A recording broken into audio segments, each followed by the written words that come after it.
Hello football fans. কলম্বিয়ার বিপক্ষে সর্বশেষ বিশ্বকাপ বাছাই পর্বের ম্যাচে আর্জেন্টিনা হারার পর লিওনেল স্কলোনির গেম প্ল্যানিং ও কিছু ডিসিশন নিয়ে ক্ষোভ প্রকাশ করেন অনেকেই প্রশ্ন তোলেন কেন মেসির অনুপস্থিতিতে পাওলো দিবালাকে ম্যাচে স্টার্টিং লাইন আপে রাখা হয়নি। এইসব প্রশ্নেরই জবাব দিয়েছেন লিওনেল স্কলোনি। সাম্প্রতিক সময় তিনি একটি ইন্টারভিউতে পাওলো দিবালার সুযোগ না পাওয়া এবং মেসি ও ডিমারিয়ার রিপ্লেসমেন্ট কারা হতে পারেন সে বিষয়ে কথা বলেছেন। সাম্প্রতিক সময় দেওয়া ইন্টারভিউতে দিবালাকে নিয়ে স্কলোনি বলেছেন, দিবালার মতো দ্বিতীয় কোনো খেলোয়াড় খুঁজে পাওয়া সত্যি খুবই কঠিন ব্যাপার। সে একজন গ্রেট প্লেয়ার, তবে সে সর্বশেষ কোপা আমেরিকা স্কোয়াডে ডাক পায়নি, যার কারণটা জানতে হলে আপনাকে পরিস্থিতিটা বুঝতে হবে। দলের প্রতিটা খেলোয়াড়ই বর্তমানে ভালো খেলছে। সে এর আগেও একাধিকবার খেলার সুযোগ পেয়েছে, তবে এইবার পায়নি কারণ আমি অন্য কিছু চেয়েছি। আমি তাকে বর্তমান পরিস্থিতি ও আমার সিদ্ধান্তের কথা সবসময় জানিয়েছি এবং সে সেটা বুঝেছে। তার মতো খেলোয়াড় খুঁজে বার করা খুবই কঠিন। সে সেরাদের একজন, যে কিনা সবসময় আমার পরিস্থিতিটা বুঝেছে। বাছাই পর্বের ম্যাচগুলিতে লিওনেল মেসির অনুপস্থিতিতে পাওলো দিবালার গায়ে 10 নম্বর জার্সিটি নিয়ে স্কলোনি বলেছেন, সে যেভাবে এটার মান রেখেছে আমরা সত্যি তার কাছে কৃতজ্ঞ। সে যখনই এখানে খেলতে এসেছে আমাদের জন্য কি প্লেয়ার হিসেবে কাজ করেছে। আমাদের কাছে তার দাম অনেক বেশি। সে একজন এমন ব্যক্তি যাকে আমরা সবাই ভালোবাসি।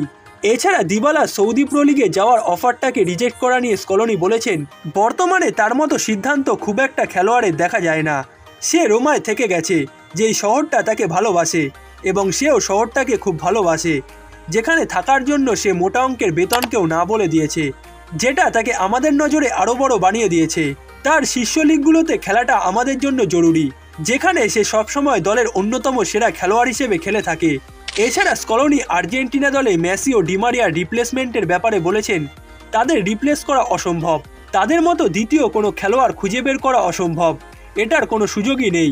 মেসি ও ডিমারিয়া দুজনেই আলাদা মানের খেলোয়াড়। ডিমারিয়া অবসরের পর আমরা তার রিপ্লেসমেন্ট খোঁজার চেষ্টাও করছি না, কারণ তার মতো দ্বিতীয় কাউকে খুঁজতে যাওয়াটা বড় ভুল হবে। তার মতো খেলোয়াড় দ্বিতীয় কেউ নেই।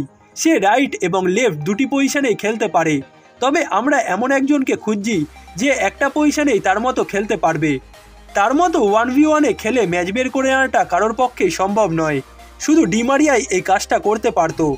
আমি এটা বলছি না যে দল নতুন পদ্ধতিতে সাজাতে হবে, তবে আমরা ভিন্নভাবে খেলছি কারণ এখন আর আমাদের কাছে ডিমারিয়া নেই। লিওনেল স্কলোনির এই ইন্টারভিউর মাধ্যমে বোঝা যায় যে তিনি পাওলো দিবালার সঙ্গে পার্সোনাল কোনো শত্রুতার কারণে তাকে স্কোয়াড থেকে বাদ দেননি। মূলত আগে থেকে স্কোয়াডে যেসব খেলোয়াড়রা ছিল তারা ভালো পারফর্ম করে আসায় তাকে স্কোয়াডে ডাকতে পারেননি লিওনেল স্কলোনি। তবে সামনের দিনগুলোতে যে দিবালা জাতীয় দলের জার্সিতে আরও বেশি সুযোগ পাবেন সেটাও তিনি এই ইন্টারভিউর মাধ্যমে বুঝিয়ে দিয়েছেন। এছাড়া মেসি ও ডিমারিয়ার রিপ্লেসমেন্ট যে আর কেউ হতে পারেন না সেটাও এই ইন্টারভিউতে বলে দিয়েছেন লিওনেল স্কলোনি।